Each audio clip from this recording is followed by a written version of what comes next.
बिस्मिल्लाहिर्रहमानिर्रहीम जी। मैं मुहम्मद सरफराज इस वेले फिर दोस्तों की खिदमत दे विच हाज़र हाँ जी। मेरे नाल ने सरदार नेमतुल्ला डोगर साहब, इन्हां दा तल्लक है महकमा प्लांट प्रोटैक्शन दे नाल। ये तशरीफ लियाए जी अज अपने फील्ड दे विच ते इन्हां दी मेहरबानी सानू टाइम दिता। सरदार साहब अस्सलाम वालेकुम जी। नेमत साहब बिस्मिल्लाहिर्रहमानिर्रहीम अस्सलाम वालेकुम। नेमत साहब तुसी सानू दसोगे अज चौल मूंजी की काश्त के बारे? ठीक हो गया। किस तरह काश्त करना और की बीमारियां आउंदियां, किहड़े मरहले ते आउंदियां ते उन्हां दे वास्ते काश्तकार नूं की करना चाहिए जी? ठीक हो गया जी। हाँ जी। सब तो पहले जी उन्होंने अपने कायनात 515 किसान बासमती जी ते इन्हां नूं जिहड़ी बीमारी सब तो पहले जिहड़ी स्टार्टिंग दे शुरू हुंदी आ ना, वो हुंदी आ फुट राट, बेकानी। हाँ जी, फुट राट। कई जिमीदारां नूं उहदे मतलब पता, कईयां नहीं पता। ठीक है। ओहदा पौधे की निशानी यह हुंदी आ, होरां दी निस्बत पौधा थोड़ा लम्मा हुंदा। ओहदी जिहड़ी गंढ हुंदी आ ना, थोड़ी उपर हुंदी आ। ठीक है। मैं पंजाबी दे तुहानूं सारा दसूंगा। हाँ, पंजाबी दे ओहदी गंढ जिहड़ी आ थोड़ी उत्ते हुंदी आ। होरां नालों पौधा थोड़ा लम्मा हुंदा, आसानी नाल पहचानिया जांदा। ओहदा हल यही आ, उहनूं तलफ कीता जावे। उहनूं तलफ कीता जावे। ओहदी कोई भी दवाई नहीं, जानी कि ओहदा एह आ बी नूं फंगीसाइड दवाई लाई जावे, टाफसन एम लाई जावे ते जानी कि बी नूं दवाई लाई जावे ते ओह होरां नालों पौधा थोड़ा लम्मा हुंदा वा। ਉਹ ਜਦੋਂ ਡੀਲਰ ਦੇ ਕੋਲ ਜਾਂਦੇ ਆ ਤੇ ਉਹ ਉਹਨੂੰ ਦਾਣੇਦਾਰ ਜ਼ਹਿਰ ਤੇ ਖਾਦ ਪਵਾ ਕੇ ਤੇ ਉਹਦੀ ਰੰਗਤ ਚੇਂਜ ਹੋ ਜਾਂਦੀ ਆ। ਕੁਝ ਪੌਦੇ ਉੱਥੇ ਗਲ ਜਾਂਦੇ ਆ, ਕੁਝ ਪੌਦੇ ਫਿਰ बढ़ोतरी शुरू कर देंगे आ। एंड ते जाके ਉਹਦਾ ਇਹ ਹੁੰਦਾ ਉਹ ਸਫੈਦ ਨਿਸਰਨੇ ਸ਼ੁਰੂ ਹੋ ਜਾਂਦੇ ਆ। ਜਦੋਂ ਸਫੈਦ ਨਿਸਰਦੇ ਆ ਤੇ ਫਿਰ ਉਹ ਪਰੇਸ਼ਾਨ ਹੁੰਦੇ ਆ ਮਨ ਜ਼ਿਮੀਦਾਰ। ਫਿਰ ਉਹ ਡੀਲਰ ਦੇ ਕੋਲ ਜਾਂਦਾ ਵਾ ਜੀ, ਆਪਣੇ ਮੇਰੀਆਂ ਮੂੰਜਰਾਂ ਸਫੈਦ ਨਿਕਲ ਰਹੀਆਂ।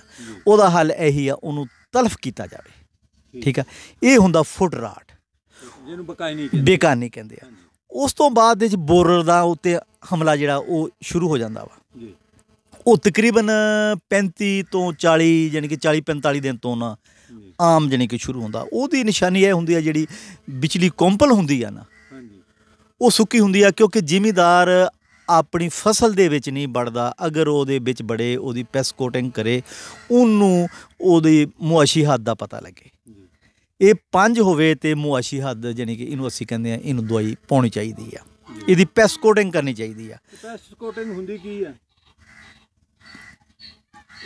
ਪੈਸਟ ਕੋਟਿੰਗ ਇਹ ਹੁੰਦੀ ਆ, ਕਿਸੇ ਬਿਮਾਰੀ ਦੇ ਮਤਲਬ ਅੰਦਾਜ਼ਾ ਲਾਉਣਾ, ਉਹਦਾ ਰਿੰਗ ਕਿੰਨਾ ਕਿ ਇਹਦੇ ਵਿੱਚ ਹਮਲਾ ਵਾ। ਠੀਕ ਆ। ਤੇ ਉਹਦੇ 'ਚ ਇੱਕ ਰਿੰਗ ਹੁੰਦਾ ਸਾਡੇ ਕੋਲ, ਰਿੰਗ ਅਸੀਂ ਸਿੱਟਦੇ ਆ 14 ਕਦਮ ਤੇ 25 ਕਦਮ ਤੇ ਫਿਰ 25 ਤੇ ਫਿਰ 25 ਤੇ ਉਹ ਮਤਲਬ 2-3 ਤਰੀਕੇ ਨਾਲ ਸਿੱਟਿਆ ਜਾਂਦਾ ਵਾ।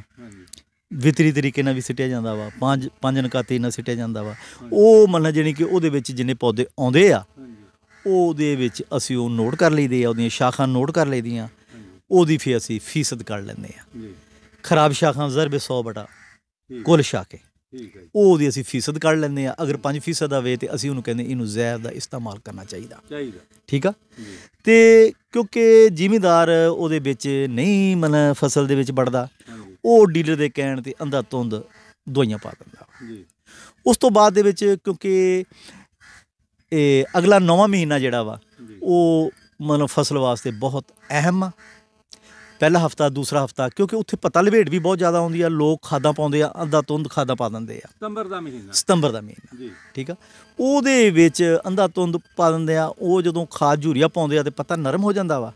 ਜਦੋਂ ਨਰਮ ਹੋ ਜਾਂਦਾ, ਆਸਾਨੀ ਦੇ ਨਾਲ ਆਪਣੇ ਪੱਤਾ ਲਪੇਟ ਜਿਹੜੀ ਸੁੰਡੀ ਹੁੰਦੀ ਆ, ਉਹਦੇ ਪਰਵਾਨੇ ਜਿਹੜੇ ਉਹ ਆਸਾਨੀ ਨਾਲ ਉਹਨੂੰ ਰੋਲ ਕਰ ਲੈਂਦੇ ਆ। ਠੀਕ ਆ। ਉੱਥੇ ਫਿਰ ਮਤਲਬ ਜਾਣੀ ਕਿ ਉਹ ਜਾਣੀ ਕਿ ਇਸ ਮਹੀਨੇ ਦੀ ਅਗਸਤ ਦੇ 28-27 ਇੱਥੇ ਜ਼ਹਿਰ ਪਾ ਦਿੱਤੀ ਜਾਵੇ ਤੇ ਬਹੁਤ ਬਿਹਤਰ ਆ। ਜਾਣੀ ਕਿ ਅਗਲਾ ਵੀ ਮਹੀਨਾ ਜਿਹੜਾ ਉਹ ਕੰਟਰੋਲ ਹੋ ਜਾਂਦਾ ਵਾ। ਸਤੰਬਰ ਵੀ ਲੰਘ ਜਾਂਦਾ। ਹਾਂਜੀ। ਫਿਰ ਉਹਨੂੰ ਬਿਮਾਰੀ ਆ ਜਾਂਦੀ ਆ, BLS ਆ ਜਾਂਦੀ ਆ ਤੇ ਬਲਾਸਟ ਆ ਜਾਂਦੀ ਆ।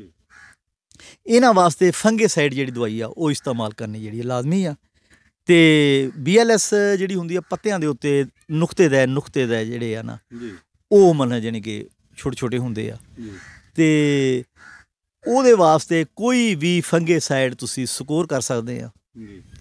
ਡਾਈਫੀਨਾਕੋਨਾਜ਼ੋਲ ਕਰ ਸਕਦੇ ਹਾਂ, ਜੀ ਕਾਸੋਮੀਨ ਕਰ ਸਕਦੇ ਹਾਂ, ਜੀ ਜਾਣੀ ਕਿ ਫੰਗੀਸਾਈਡ ਕੋਈ ਰਿਕਾਰਡੋ ਕਰ ਸਕਦੇ ਹਾਂ, ਜੀ ਤੇ ਕੋਈ ਵੀ ਫੰਗੀਸਾਈਡ ਜਿਹੜੀ ਆ ਨਾ ਅਸੀਂ ਉਹ ਜ਼ਹਿਰ ਦਾ ਇਸਤੇਮਾਲ ਕਰ ਸਕਦੇ ਹਾਂ। ਠੀਕ ਹੈ ਉਸ ਤੋਂ ਬਾਅਦ ਦੇ ਵਿੱਚ ਫਿਰ ਮੂੰਜੀ ਆ, ਉੱਥੇ ਤੇਲੇ ਦਾ ਹਮਲਾ ਜਿਹੜਾ ਨਾ ਹਾਂਜੀ ਉਹ ਕਾਫੀ ਮਤਲਬ ਜਾਣੀ ਕਿ ਆਉਂਦਾ। ਉਹ ਜ਼ਿਮੀਦਾਰ ਨੂੰ ਚਾਹੀਦਾ ਉਹਦੀ ਦੇਖਭਾਲ ਕਰੇ, ਪੌਦਿਆਂ ਵਿੱਚ ਉਹਦੇ ਮਤਲਬ ਜਾਣੀ ਕਿ ਥੱਲਿਓਂ ਸਟਾਰਟਿੰਗ ਤੋਂ ਸ਼ੁਰੂ ਹੁੰਦਾ ਵਾ, ਜੀ ਠੀਕ ਆ। ਉਹਦੇ ਵਾਸਤੇ ਕੋਈ ਮਤਲਬ ਤੇਲੇ ਵਾਸਤੇ ਇਹ ਪਾ ਕਿਹੜੇ ਦਿੱਤੀ ਜਾਵੇ। ਮਹੀਨੇ 'ਚ ਮਤਵੱਕੋ ਆ ਜੀ? ਇਹ ਜਾਣੀ ਕਿ ਤੇਲਾ ਜਦੋਂ ਮੂੰਜੀ ਗੋਭ ਤੇ ਆ ਜਾਂਦੀ ਆ, ਨਿਸਰ ਲੱਗ ਪੈਂਦੀ ਆ, ਹੁਣ ਵੀ ਮਤਲਬ ਜਾਣੀ ਕਿ ਹੋਰ ਅਗਲੇ ਮਹੀਨੇ ਸ਼ੁਰੂ ਹੋ ਜਾਣਾ, ਹਾਂਜੀ ਤੇ ਇਹ ਮੁੰਡਾ ਤੋਂ ਸ਼ੁਰੂ ਹੁੰਦਾ ਜੀ। ਠੀਕ ਹੈ। ਹਾਂਜੀ ਉਸ ਤੇ ਤੋਂ ਇਹ ਬਾਅਦ? ਤੇਲੇ ਤੋਂ ਬਾਅਦ ਫਿਰ ਮਤਲਬ ਜਾਣੀ ਕਿ ਇਹੀ ਹੈ ਜੀ, ਫਸਲ ਜਦੋਂ ਪੱਕ ਜਾਂਦੀ ਆ ਹਾਂਜੀ ਫਿਰ ਉਹਨੂੰ ਮਤਲਬ ਜਾਣੀ ਕਿ ਕਟੌਤੀ ਸ਼ੁਰੂ ਹੋ ਜਾਂਦੀ ਆ ਉਹਦੀ। ਇਹ ਕੋਈ ਬਸ ਨਹੀਂ। 10ਵੇਂ ਮਹੀਨੇ ਦੀ 15 ਮਤਲਬ ਅਕਤੂਬਰ ਤੋਂ ਫਿਰ ਫਸਲਾਂ ਜਿਹੜੀਆਂ ਨਾ ਉਹ ਮਤਲਬ ਜਾਂਦੀਆਂ। ਹੁਣ ਤੁਸੀਂ ਦਸੀਆਂ ਦਾਣੇਦਾਰ ਜ਼ਹਿਰ ਦਾਣੇ ਦਾ ਜ਼ਹਿਰ ਹੈ। ਔਰ ਸਤੰਬਰ ਦਾ ਮਹੀਨਾ ਅਹਮ ਹੈ ਇਸ ਬਿਮਾਰੀ ਦੇ ਖਤਰੇ 'ਚ। ਹਾਂਜੀ, ਪੱਤਾ ਲਵੇਟ ਤੇ ਮਤਲਬ ਜਾਣੀ ਕਿ ਸੁੰਡੀ ਸਾਰੀਆਂ ਬਿਮਾਰੀਆਂ ਵਾਸਤੇ ਜਿਹੜਾ 9ਵਾਂ ਮਹੀਨਾ ਬਹੁਤ ਅਹਿਮ ਆ। ਉਹਲੇ ਦਾਣੇਦਾਰ ਪਾਣੀ ਚਾਹੀਦਾ। ਹਾਂਜੀ, ਉਹਦੇ ਤੋਂ ਬਾਅਦ ਫਿਰ ਤੁਸੀਂ ਦੱਸਿਆ ਉਹ ਬਕੈਣੀ ਵਗੈਰਾ ਦਾ, ਬਿਕਾਨੀ ਜਿਹੜੀ ਉਹ ਸ਼ੁਰੂ ਦੇ ਵਿੱਚ ਆਉਂਦੀ ਉਹ ਹੈ। ਸ਼ੁਰੂ ਚ ਆਉਂਦੀ ਆ। ਸ਼ੁਰੂ ਜਦੋਂ ਤੁਸੀਂ ਲਾਉਂਦੇ ਆ 25 ਕੁ ਦਿਨਾਂ ਦੀ ਮੂੰਜੀ ਹੋ ਜਾਂਦੀ ਆ, ਹਾਂਜੀ ਫਿਰ ਬਿਕਾਨੀ ਦਾ ਹਮਲਾ ਸ਼ੁਰੂ ਹੋ ਜਾਂਦਾ। ਬਕੈਣੀ ਜਿਹੜੀ ਆ ਉਹਦਾ ਬਿਹਤਰੀਨ ਹੱਲ ਹੈ ਕਿ ਜਦੋਂ ਲਾਭ ਬੀਜਣ ਲੱਗਦੇ ਉਸ ਉਹਨੂੰ ਵੇਲੇ ਬੀ ਨੂੰ ਟ੍ਰੀਟਮੈਂਟ ਜ਼ਹਿਰ ਲਾ ਕਰੋ, ਕੇ ਹਾਂਜੀ। ਫਿਰ ਬੀਜੋ, ਫਿਰ ਬੀਜੋ ਜੀ। ਇਹ ਉਹ ਕੰਟਰੋਲ ਹੁੰਦੀ ਹੈ। ਨਹੀਂ ਤੇ ਇਹਦਾ ਇਲਾਜ ਕੋਈ ਨਹੀਂ, ਐਵੇਂ ਦਵਾਈਆਂ ਵਾਲਿਆਂ ਤੋਂ ਲੁੱਟ ਨਾ ਹੋਵੇ। ਹਾਂ, ਐਵੇਂ ਲੋੜਨਾ ਇਹੀ ਗੱਲ ਇਹਨੂੰ ਹੋਈ ਜੀ। ਪੌਦੇ ਤਲਫ ਕਰੋ, ਉਹਨੂੰ ਉਹਦੇ ਪੌਦੇ ਤਲਫ ਕਰਕੇ ਤੇ ਉਹਨੂੰ ਬਾਹਰੋਂ ਛੱਡ ਦਿਓ ਜੀ। ਬਕਾਨੀ ਬਿਕਾਨੀ ਹੋ ਗਈ ਦਾਣੇਦਾਰ ਜ਼ਹਿਰ। ਹਾਂਜੀ। ਦਾਣੇਦਾਰ ਤੋਂ ਬਾਅਦ ਕਿਹੜੀ ਦੱਸੀ ਆ? ਫਿਰ ਫੰਗੀਸਾਈਡ। ਫੰਜੀਸਾਈਡ ਜੀ। ਹਾਂਜੀ, ਉਹ ਜਿਹੜੀ ਆ ਉਹ ਦੱਸੇ ਤੁਸੀਂ ਉਹਨਾਂ ਦੇ ਨਾਂ। BL ਉਹਦੇ ਤੋਂ ਹਾਂਜੀ। ਬਾਅਦ ਫਿਰ ਜਨਾਬ ਤੇਲੇ ਦਾ ਵੀ ਕੰਟਰੋਲ ਕਰਨਾ, ਤੇਲੇ ਨੂੰ ਵੀ ਅਸੀਂ ਦੇਖਣਾ ਵਾ ਜੀ। ਜੀ। ਤੇਲੇ ਨੂੰ ਵੀ ਅਸੀਂ ਕੰਟਰੋਲ ਦੇਖਣਾ ਕਰਨਾ ਜੀ, ਤੇ ਉਹਨੂੰ ਵੀ ਅਸੀਂ। ਜੀ ਨਿਮਤੁੱਲਾ ਸਾਹਿਬ ਬਹੁਤ ਬਹੁਤ ਸ਼ੁਕਰੀਆ ਜੀ, ਹਾਂਜੀ। ਤੁਸੀਂ ਬੜੀਆਂ ਮਾਲੂਮਾਤੀ ਗੱਲਾਂ ਸਾਨੂੰ ਦੱਸੀਆਂ।